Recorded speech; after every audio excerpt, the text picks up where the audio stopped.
सारे सत श्रीकाल। देश पुआध की महान धरती के ऊपर जब भी कदे पुआध की बात हुआ तो बहुत सारे बंदे, मैं कई बार अपनी जड़ियाँ वीडियोस की तरह टिप्पणियाँ पढ़ा, बड़ा अजीब लगा पढ़ के। वो बंदे क्या लिख रहे हैं भी ये दलितों की बोली है, ये फलाने की बोली है, ढमकाने की बोली है। बहुत घट बंदियां नूं पता भी माता गुजरी जी उन्होंने का पिंड गुरु गोबिंद सिंह जी के नानके कित्थे है। सो लखनौर साहब की वो महान धरती माता गुजरी जी की बोली के वारस है। हमें जब भी कदे खालसे की फतेह बुलाई जहा तो उसी पर गौर करो। उससे भी पहला जो बाहर लिखा हुआ गुरु का लंगर, कदे भी दा नहीं हुंदा, का हुआ। वाहेगुरु जी का खालसा, वाहेगुरु जी की फतेह। इसका उसका उन्हा का जिना का किना का वाहेगुरु जी का। सो मारी भी एक बोली है गुरबाणी के विच गुरु साहब ने इसनूं बहुत बड़ा दर्जा दिया। सो मैं जड़ियाँ बातां उरे चल रही उन्होंने में एक बात मैं होर करनी चाहां भी अजकल मॉडर्निटी का बहुत युग चल रहा, नवा जमाना आ गया, हाईली इंटलैक्चुअल बने हुए हैं सारे। तो जेड़ा बंदा अंग्रेजी बोला उसनूं दुनिया का सब तो सियाणा बंदा गिनिया जा भी ये समझदार है, अकलमंद है कि इट्स रियली एब्सम। मैं थानू ब्याह तो शुरू कर लिया। एक दिन भाई पैलस में और घनौर कनी ब्याह था, कक्कर पै रहा, सियाल का महीना। जट्टा के ब्याह जेडे अजकल कितना हो रहे हैं, कक्कर पै रहा। मैं कोटी पाई, कोट पाया, कंबल लिया, कक्कर के विच कंबदा जा रहा। पैलस के विच अपने भट्ठी लगी भी हलवाई की, हथ सेक रहा। अगे तीवियां बाल खोली फिर रही जितना बड़भाग सिंह की चौंकी पर खड़ा चलाना हुआ। बाल खुले, एक एक झग्गा पाया वा। मैं कंबल लिया वार कुकड़ू कड़ू। मैं कईयां ने जाके कहे करा मेरी भरजाइयां भरजाइयां मैं कहा सत श्री अकाल, सत श्री अकाल, तेनू क्या हो गया? मैं क्या मैनू क्या हो गया? मैं क्या तेनू क्या हो गया? एक झग्गा पाई फिर रही है। कहता तो पागल हो गया, रजाई ले गानी तेनू। जो हाल हमारे ब्याह का हो गया। और सबसे बड़ी चीज़ तुम्हें जमीन का रौला पा रहे हैं भी जमीन पर मसला खड़ा हो गया, जमीन पर हमला हो गया। मैं पिंडा के भी जाता रहा, जट्टा के छोकरे नूं सवेरी आलूआ की बोरियां मांगो भर के स्कूल की बैन में लदते हैं। वो आलूआ की बोरी स्कूल वाले तार ले हैं, कमरे में बंद कर ले हैं। दोपहर नूं 2 बजे फिर वही आलूआ की बोरी चक्का, फिर चढ़ा दें उन्होंने गड्डी के विच, घर आके तार ले हैं। और जट्टा का कोई न्याणा खेतों में नहीं हुंदा। मैं कईयां नूं पुछया थारे न्याणे कित्थे?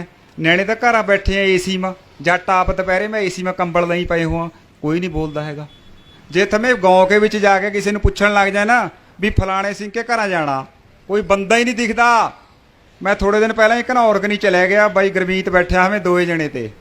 गली के विच ते एक छोकरा आ रहा, मैंने किसी के घर जाना था। छोकरा गुलगले वर्गा लहू चोरिया मुँह ते उसके। मैं कह इस बंदे ने तो ना पानी का गिलास भी नहीं पिया कदे हथ गल। हमें कहा भी फलाने का घर कित्थे है? कहा मैनू तो पता ही नहीं। अपने पिंड के विच नहीं घर का पता, क्योंकि वो पढ़ा रहे जिथे स्कूलों के विच। एक बंदे ने मैंने होर बात कही, कहा यार मेरा छोकरा ना बीमार रहा, दर्द है उसका, उन्होंने टट्टी नहीं आती हैगी। कहे मैं वही शब्द बोलना ना पिंडा वरते जा। मैं क्या कित्थे पढ़ा? कह रहा बलैती स्कूल में। मैं क्या इनू सरकारी में ला दे, इनू तो मरोड़े लग जाने। कह रहा स्कूल का क्या संबंध है? माँ जो सवेरी रोटी खा, कहा ना खाता नहीं। कहा मैडम ने अंग्रेजी लिखी हुई है डायरी पर, और ना मानू समझ आवे ना इसनू समझ आवे। कहे डरा मैं होमवर्क नहीं कराया, मैनू कुटेंगे। मैं जिहड़ा हाथी कख नहीं खाता लिद्द दस कित्थे दे करेगा। मैं थमें क्यों पागल कर रहे हैं? ये जिन्ने भी कॉन्वेंट स्कूल है ना, अंग्रेजी जितना मैं जो बोली बोल रहा इस तरह मैं अंग्रेजी बोल रहे हैं। मैंने मेरे दोस्त जेडे जाना, कोई मतलब ही ना का ये थारे पर कराया वा हमला है सब ते बड़ा। मैं एक दिन होर कहा ही ना, बिला ते भी खतरनाक है अंग्रेजी मीडियम स्कूल। जिहड़ा थाने जट्टा ने अपनी मैं का सवाल बना लिया। मैं राजपुरा रह रहा, मारे न्याणे सरकारी में जा रहे हैं। कहा जी रिश्तेदार नहीं मन मनते तीन। अच्छा होर सुन लो, बंदे ना बलूंगड़े हैं, बंदियां की घर में कोई सुनवाई नहीं हैगी, तीमिया की सरदारी है। भाई गुरमीत सिंह बैठा हो रहा है बहौल पर ते, इन्हें बात स्कीम लड़ाई भी सरकारी स्कूल नूं पैसे दे जाए भी प्राइवेट स्कूल हमारी लुट कर रहे हैं, भी आप सरकारी स्कूल नूं पैसे दे के कामयाब करो, न्याणे पढ़ेंगे। इकट्ठे कर ले बंदे। हाँ जी, बंदियां नूं पुछया भी सुनाओ भी दसो। बंदियां ने पता क्या जवाब दिया? कहा मारियां तीमियां नहीं मनदियां। कहा थमे फिर उरे गाजर गुड्डने नूं रखे हुए जे तीमी नहीं मनदियां, थमे क्या कर रहे हो उरे? जाओ घर। कहा फिर भाई तीमियां बुला लिया, तीवियां बुला लिया। तीवियां ने इन्हें क्या करे पुछ लो बैठा भाई लद के एक होर स्कूल में ले गए। कई कहा गड्डियां कर लिया किराए पर भी सरकारी स्कूल दिखावा मैं थानू कह जा वधिया बनया वा।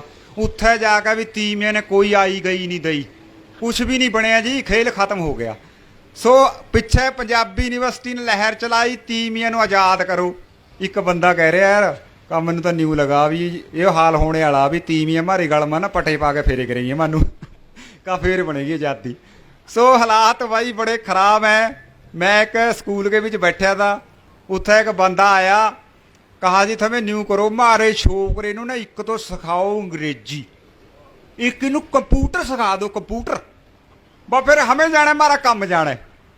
वो भाई ये जेड़े स्कूलों में कनेडा की बात करा आप भी, कनेडा में अंग्रेजी है, कनेडा के विच क्यूबक है एक सूबा क्यूबक, उत्थे अंग्रेजी बोलने वाले बंदे नूं कोई बेरा बट्टे नहीं पुछदा, अंग्रेजी बोलने वाला चल बाहर। किसी भी दुकान पर किसी मकान पर क्यूबक के विच लिखा वा, अंग्रेजी में नहीं, कनेडा में सारे किते सिर्फ क्यूबक करके फ्रेंच लिखी गई है।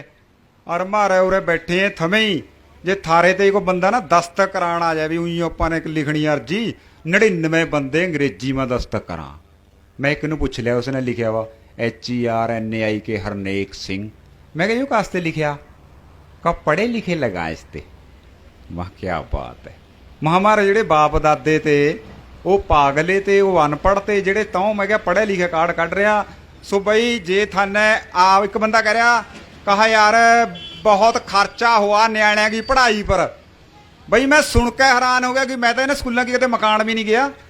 कहा 10,000 रुपये फीस है स्कूल की, न्याणिਆਂ की महीने की। कहा थारा कितना गुजारा हो रहा? मैं थमे तो मूर्ख इकट्ठे हुए हुए हैं। मैं मेरे भाजी मेरी कुड़ी सरकारी स्कूल में पढ़ा, स्कूल चौल खिला रहा, स्कूल दाल खिला रहा। उन्हें एक ना इम्तिहान जा पास कराया मुकाबले का, 1,000 रुपये स्कूल में कुड़ी की तनख्वाह लगी हुई है। मेरी बहू कहा तेरी तनख्वाह तो लगी नहीं, का कुड़ी की लग गई, कमाल है। सो ये हालात है। जमीन और जबान दो पंजाब में सब ते बड़े मुद्दे हैं। जब बड़ा घल्लूकारा होया तो 35,000 सिंह मेरे जे गलत ना हुआ शहीद होए एको दिन के विच। ਉਹਦੇ ਬਾਅਦ ਕਿੰਨੇ ਕੁ ਬਚੇ ਤੇ ਉਹ ਸਾਰੇ ਰਾਜਸਥਾਨ ਮਾ ਇੱਧਰ ਬੀਕਾਨੇਰ ਸਾਈਡ ਜੰਗਲਾਂ ਦੇ ਵਿੱਚ ਚਲੇ ਗਏ ਤੇ ਪੰਜਾਬ ਖਾਲੀ ਤਾ।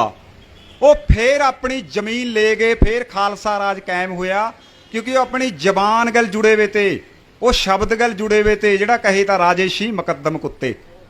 ਪਰੀਬ ਕਿਆ ਹੋ ਰਿਹਾ? ਮੈਂ ਉਰੇ ਪੁੱਛਾਂ ਬੰਦਿਆਂ ਨੂੰ, ਮੈਂ ਕਿੰਨੇ ਬੰਦੇ ਬੈਠੇ ਮੇਰੀ ਗੱਲ ਕਹੀ ਹੈ, ਮੈਨੂੰ ਲੈ ਚਲੋ ਗਾਂव ਮਾ ਜਿਹੜੇ ਥਾਰੇ 9ਵੀਂ 10ਵੀਂ में ਨਿਆਣੇ ਪੜ੍ਹ ਰਹੇ ਪੰਜਾਬ के किसी भी स्कूल के विच किसी भी पिंड के। 2-3 सवाल करांगा मैं भी ਜਿਹੜਾ 9ਵੀਂ के विच ਨਿਆਣਾ पढ़ रहा ਉਹਨੂੰ ਪੁੱਛਾਂਗਾ भी 100 तक गिनती सुना पंजाबी में। दूसरा सवाल करांगा भी 2 तक पहाड़ा सुना। तीसरा सवाल अंग्रेजी में करांगे, अंग्रेजी मैनू बहुत आवा, आपे आ गई सिक्खी है, मैं किते गया नहीं किसी कॉन्वेंट में। किसी नू कुछ नहीं आंदा, घुग्गड़ कांगड़े हैं। और हमारी एक बोली में शब्द है, कहा भी गुग पिन, जिसका दिमाग कढ़ लिया ना, मोटा दिमाग, ਉਹਨੂੰ कहा गुग पिन है। ਤਾਂ ਇਹ ਜਿਹੜੇ ਥਾਰੇ ਨਿਆਣੇ ਸਵੇਰੀ ਲੱਦਦੇ ਨਾ ਆਲੂਆਂ ਦੀ ਬੋਰੀਆਂ ਵਾਂਗੂ ਨੇ ਗੁੱਗ ਪਿੰਨ ਬਣ ਰਹੇ ਆ। ਇਹਨਾਂ ਨੂੰ ਕਿਸੇ ਨੂੰ ਨਹੀਂ ਪਤਾ ਬਾਬਾ ਬੰਦਾ ਬਹਾਦਰ ਕੌਣ ਹੈ, ਆਪਣਾ ਹਰੀ ਸਿੰਘ ਨਲੂਆ ਕੌਣ ਹੈ, ਗੁਰਬਾਣੀ ਕੇ ਸ਼ਬਦਾਂ की ਤਾਂ ਬਾਤ ਹੀ दूर की है। बस तीमिया के चक्कर में बेचारे वही का तीमिया ने बलूंगड़े बनाए हुए हैं। मैं एक बंदे ने कहा, मैं यार तेरे पा तो कुछ भी नहीं हैगा, मैं ऐसे रखी हुई दुध बेच रहा भी सरकारी में ला दे। नहीं यार फिर भी क्या करा, घर जाना पा बस सांझ नूं। कहा फिर बड़ा औखा, घर तीमी रोटी नहीं दिंदी। सो दुनिया के विच कोई भी कौम अपनी जिहड़ी जबान है उसके विच बोला, उसके विच दस्तखत करा, उसी के विच गावा, उसी के विच रोआ, उसी के विच हंसा। बोली कितना मर जा। मैं थानू एक थोड़ी कहानी 2 क्विंट वाली, अशरफ सेल पाकिस्तान के विच बाल रसाला कड्ढा पंखेरू, उसने बहुत कमाल की कहानी है। पंजाब में जिहड़े जिन्ने भी कॉन्वेंट स्कूल है, सरकारी स्कूल में भी अंग्रेजी मीडियम, मतलब कि अंग्रेजी के विच बोल के बंदा सियाणा हो जाएगा। मैं सड़क के बारे में कोई बात करांगा, जो अंग्रेजी में करांगा तो सड़क ज़्यादा चौड़ी हो जाएगी, पना तक चली जाएगी अंग्रेजी में बोलने ते। इवे सरकारी स्कूल में जो न्याणे 32 लाख न्याणा कॉन्वेंट के विच जिन्हां पर पंजाबी खोल ही गई। थमें तो जो आप मर मुर जाना थाने 20-40-50 साल तक। उसके बाद जी अगली पीढ़ी आएगी, जब उरे बैठी होगी उसके सामने कोई कहेगा भी Hari Singh Nalwa, what you are saying I don't understand, what is Nalwa, it's really. वो कहेंगे किहड़ी बोली है, क्या बोल रहा बंदा, किहड़ा इतिहास पढ़ा रहा। सो अशरफ सेल ने लिखी है भी कितने शेरां का जंगल था, उस जंगल में शेर रहे करे थे, कोई डरदा जाहे नहीं था। उत्थे लवे ही गिद्दड़ा का जंगल था, गिद्दड़ शेर के जंगल में कितना जाए था। भाई एक चलाक गिद्दड़ गेड़े गुड़े कटदा शेर के जंगल में चले गया, शेरां के जंगल में। वो कहा शेर नूं जा गया भी जनाब चाहे थमें मैनू मार दो, खा लियो, पर मेरी बात सुनो। कह रहा सुनाओ। कह रहा जी थारे न्याणे अनपढ़ है, सारी दुनिया अपने न्याणिਆਂ ਨੂੰ पढ़ा रही है, बंदे ने अपने न्याणे पढ़ा दे, थानू भी बन लिया पिंजरिਆਂ के विच भी थमें अपने न्याणिਆਂ ਨੂੰ पढ़ाओ। वो कहा भी न्याणिਆਂ ਨੂੰ तो पढ़ा देंगे पर हमारे पास उस्ताद नहीं है। कहा उस्ताद थानू मैं देहांगा, न्याणे पढ़ाएगा। कह रहा उस्ताद लेगा ही। वो अगले दिन एक होर गिद्दड़ नूं लेकर चले गया। कहा जी ये उस्ताद थारे न्याणिਆਂ ਨੂੰ पढ़ाएगा। कह रहा शेर कहा भी इसनू रोटी पानी का हिला लहदा स्कूल खोल दिया, शेर के न्याणे शेरा के न्याणे गिद्दड़ के हवाले कर दे। सोचो थारे स्कूलों में क्या हो रहा है ना, वही फिर छे भाई गिद्दड़ बोलेगा इतना करे आऊँ आऊँ करेगा, उपर नूं करे।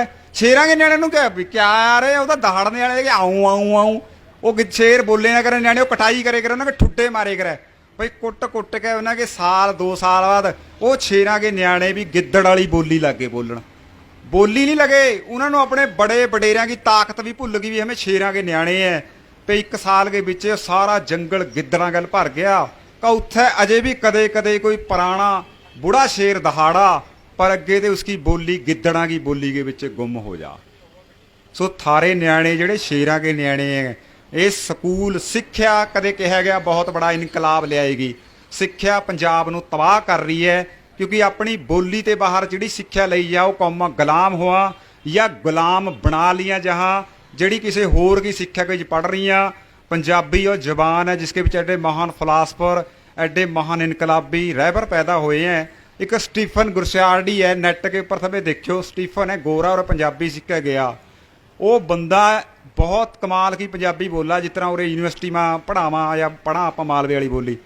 वो कहना पंजाब के विच सब ते खतरनाक चीज़ क्या है भी उरे अंग्रेजी में पढ़ाया जा रहा, जद कि पढ़ाया पंजाबी में जाना चाहिए।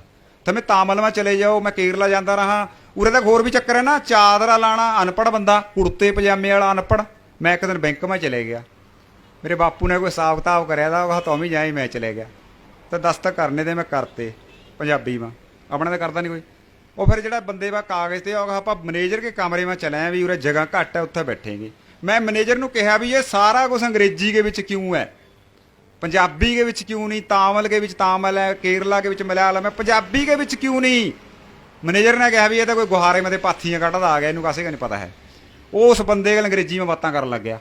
मैं कहा यार कमाल है, मैं मैनेजर क्या कर रहा भाई। फिर मैं मैनेजर नूं कहा, मैं मैनेजर साहब आई don't understand why talking English, what do you want to claim, what do you want to prove that language highly intellectual people, English is a unique people language, what do you want to prove। वो manager ने कहा भी ये कौन है यार। Manager जदे बदल गया, कहा मैं तो अंबाले का, मैं किहड़े लंडन ते आया, मैं भी उरी का। उसते बाद भाई क्या करया, मैं फिर एक बार गोरे गोरे जाते रहा कि साइट है नैट पर मेरे पास, मैं उन्होंने लेकर फिर मैनेजर पर चले गया। मैनेजर ने देखा भी फिर आ गया, मैनेजर कहा उरा जा राजा, चाह बना लग गया। मैनेजर उत्ती हो केतली रखी भी थी, मैं क्या कर रहा, कह चाह पिलावांगा बाई नूं अपने नूं। मैं कहा बाई बन गया। मैं उन्होंने कहा जिहड़े मेरी गैल थे, मैं कोई काम नहीं करता है, 2 लाख रुपये तनख्वाह ले यार सारा दिन। मैं क्या मार के जबड़ियां घरों चले जा, कह रहा बस कर यार होर बेइज्जती ना कर। मैं तो ही अंग्रेजी बोल रहा था, होर बोल रहा। सो अंग्रेजी सीखने में किसी को कोई इतराज़ नहीं। अद्धे बंदे कहा भी तू अंग्रेजी के खिलाफ है, मैं अंग्रेजी के बिल्कुल खिलाफ नहीं। मैं तो कहना अंग्रेजी फराटेदार आनी चाहिए, पर थारे न्याणे नूं अंग्रेजी आई है ना पंजाबी आई है। और फ्रिजां के विच जिस तरह गए बेचारे वो आलू बुखारे रखे हुए ना, पिलपिल जे करन लग जा, उस तरह के न्याणे बनाते। उन्होंने तीमिया जे बंदा कहा भी छोकरे नूं भेज दे भी मैं उत्थे बरसीन वड्डेगा चरी वड्डेगा, हाँ तुसीं इक्को दा साडा बेटा है, तुसीं इहनूं बरसीन वढाओगे, तुसीं इहनूं चरी वढाओगे। मैं अपने बेटे नूं जॉब करानी है ए क्लास, या इहनूं मैं फॉरन भेजना, तुसीं की करी जांदे हो, अपना काम करो तुसीं। बेटा बेटा तुसीं नहीं जाना हैगा। वो अद्धे न्याणे नूं तां ना इन्नी बीमारी लग गई जिहड़ी एलर्जी हो जा। मिट्टी सब तो बड़ी दवाई है, जिहड़ा बाहण में लिटे करे ते। और इन्नी कमाल की चीज़ां थी। मैं बलदां के बारे में दसा, पहला घिरली होए करदी वो पत्थर वाली, मालवे माझे में शायद मैनूं पता नहीं, उरे अपने हुंदी रही घिरली गोल, सुहागी मार रही घिरली फिर डले भन्नने नूं। बलद जोड़े वे घिरली चल रही। मेरे घर के ने दस्सिया, मैं 4-5 साल का बलदां गल सारियां गल किन्ना जुड़िया वा सारा कुछ। मैं दौड़ के गया, मेरा ताया घिरली चला रहा था, मैं दौड़ के घिरली के उपर नूं अगे गिर गया। बलद भाई बलदां नूं पता था भी मारे घर का कोई जी है। बलद अपने आप रुक गए, बलद अपने आप कहते हैरान हो गए भी ये कमाल है। क्योंकि बलदार बंदे का रिश्ता था अजकल आप सुना भी हड्डा रोड़ी के कुत्ते बंदे नूं खा गए, न्याणे नूं खा गए। पता क्यों खा गए? क्योंकि कुत्तियां की रोटियां हमें खा गए। पहला हमें छोटे छोटे थे ਬੇਬੇ ਨੇ ਕਹਿਣਾ ਪਹਿਲਾਂ ਤਾਂ ਇਹ ਗੇਟ ਦਰਵਾਜ਼ੇ ਜਦ ਕੇ ਬਣੇ ਨਾ, ਜਦ ਕਾ ਬੇੜਾ ਗਰਕ ਹੋਇਆ, ਕੋਠੀਆਂ ਕਾਰਾਂ ਮਰੇ ਦੇ ਮਰੇ ਜੱਟ ਕੇ ਘਰਾਂ ਕਾਰ ਖੜੀ ਹੈ। ਇੱਕ ਦਿਨ ਹੋਰ ਸੁਣ ਲਿਓ, ਜਿਹੜਾ ਜੱਟ ਸਾਈਕਲ ਚਲਾਵਾ ਉਹਨੂੰ ਕਹਾਂ ਦੁਨੀਆ ਦਾ ਸਭ ਤੋਂ ਬੜਾ ਨੰਗ ਹੈ। मोटरसाइकिल पर जाए जो मोटर चलानी है। मैं राजपुरा साइकिल पर जा रहा, मंडी में मेरे गांव का मिल गया एक। कहा भाई क्या हाल है? माँ ठीक है। कहा साइकिल पर फिर रहा। माँ साइकिल पर तो ओ फिरा जिसकी लत्तां वहाँ काम करा, जेड़ा कारमा पे खबर है उसके गोडे टुटे हुए हुए, खबर है उसने करोना होया हुआ है। माँ तू मैनू पुछ रहा तो अपनी दस, जेड़ा मोटरसाइकिल पर चढ़िया भी तो ठीक है। सो हालात इन्ने खराब है। मैं कुत्ते वाली बात दस रहा था, जेड़े अपने पहला रोटी खाते हुए तो संझे के टाइम तो बेबे कहे थी पुत दरवेश आया रोटी पा इनू, रोटी पानी, कुत्ते ने रोटी खानी। फिर जब मैं हड्डा रोड़ी पर चले जाए तो कुत्ते देख लें तो भी ओ मैं जेड़े मानू रोटियां पावा, वो मारे पैरों में लिटे करें, आऊँ आऊँ करे करें। ईव कुत्तियां नू डंडे मारे हैं, कुत्ते नू अंदर बढ़ने का गेट लगे हुए हैं, कुत्ते भुखे मर रहे हैं। फिर जब न्याणा या बंदा उन्होंने हड्डा रोड़ी पर टक्कर जा तो ये ओ बंदे हैं जेड़े मारियां रोटियां खा रहे हैं, अज मैं इन्हों खाएंगे। ये कुदरत गल सारा कुछ जुड़िया वा था। हरा इनकलाब थानू जमीनां ते भजाने वास्ते तो रे स्प्रे, अज कल परसों ही बात हो रही थी, जीरी पक्की पई है, मंडौली में जट स्प्रे कर रहा, होर दोबारा स्प्रे चल रही है। सो इन्हां चीज़ां ने भी मानू तबाह करे। अपनी जबान गल जरूर जुड़े रहो। बड़े घल्लू घर ये बाद मैं तुहानूं दस्सिया भी क्या होया था। जे थमें जबान नूं छड्ड गए, जे थमें जमीन भी चली गई ना, जबान बची रही जमीन ले जाएंगे, पर जे जबान चली गई जमीन भी थर पर रहेगी, फिर थारा कुछ नहीं बन सकता। फिर तो रब्बे रखा। सत